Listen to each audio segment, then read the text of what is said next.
de curto prazo.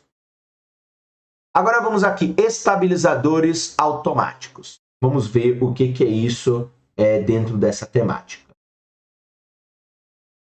Todos os economistas, portanto, tanto os favoráveis à política de estabilização quanto os contrários a ela, concordam que as defasagens na implementação dessas políticas as tornam um instrumento de estabilização no curto prazo menos útil. Então veja, há uma unanimidade de que qualquer ação que o governo tome para estabilizar a economia no curto prazo tem uma defasagem entre o momento em que você toma a decisão e o momento em que essa decisão faz algum efeito na economia real. A economia seria mais estável, portanto, se os formuladores de políticas pudessem encontrar uma maneira de evitar parte dessa defasagem. E, de fato, eles encontraram. São esses chamados estabilizadores automáticos, são mudanças na política fiscal que estimulam a demanda agregada quando a economia entra em recessão, sem que os formuladores de políticas precisem tomar qualquer ação deliberada. Então, esse seria o argumento do uso desses mecanismos de estabilizadores automáticos. O estabilizador automático mais importante é o próprio sistema tributário. Então, quando a economia entra em recessão, o montante de impostos arrecadados pelo governo cai automaticamente, porque quase todos os impostos estão estreitamente ligados à atividade econômica. O imposto de renda das pessoas físicas depende da renda das famílias, que pode cair. Os impostos sobre a folha de pagamento dependem dos ganhos dos trabalhadores. E o imposto de renda das pessoas jurídicas depende dos lucros das empresas. Então, naturalmente, quando a economia entra em recessão, o sistema tributário ele já tomba. Por quê? Porque ele depende, claro, não só da velocidade das transações, mas inclusive dos valores das transações. Então, numa crise, além da gente passar a comprar menos, a gente compra valores monetários cada vez menores porque a nossa renda é curta.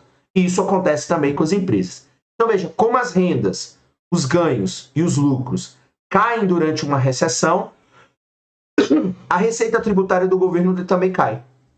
Esse corte automático dos impostos estimula a demanda agregada e, portanto, reduz a magnitude das flutuações econômicas. Então, esse corte automático dos impostos vai estimular a demanda agregada e, portanto, vai reduzir a magnitude das flutuações. As despesas do governo, elas também agem como estabilizador automático. Mais especificamente, quando a economia entra em recessão e trabalhadores são demitidos, mais pessoas solicitam os benefícios do seguro-desemprego, da previdência social e outras formas de sustentação de renda. Então, veja, as despesas do governo também possuem, digamos assim, gatilhos. Esse aumento automático, daqui a pouco a gente volta aqui a essa notícia, esse aumento automático das despesas do governo estimula a demanda agregada exatamente no momento em que ela é insuficiente para garantir o pleno emprego.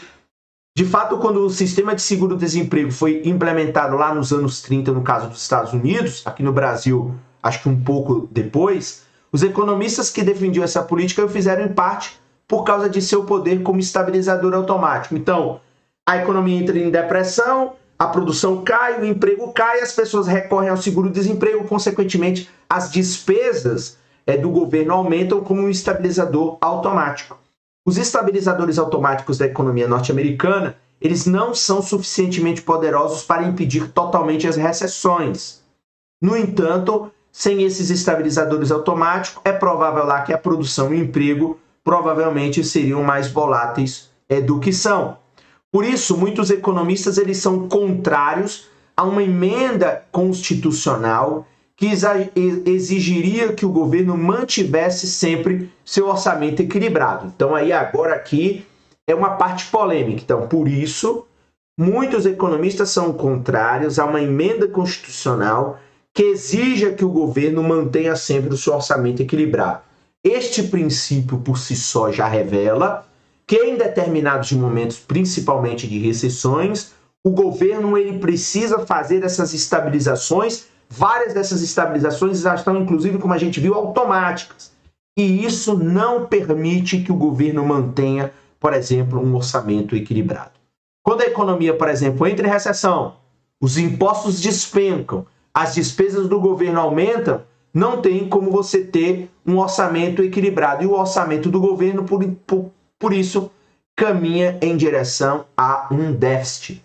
Se o governo estivesse sujeito a uma regra de rígido orçamento equilibrado, seria obrigado a encontrar maneiras de aumentar os impostos e cortar despesas durante uma recessão, o que seria catastrófico. Então, num momento de recessão, você elevar impostos e diminuir despesas é uma coisa catastrófica. Em outras palavras, uma regra de equilíbrio orçamentário rígido eliminaria os estabilizadores automáticos inerentes ao atual sistema de impostos e despesas do governo. Então, isso aí é essa última sessão aí do livro do Menkil.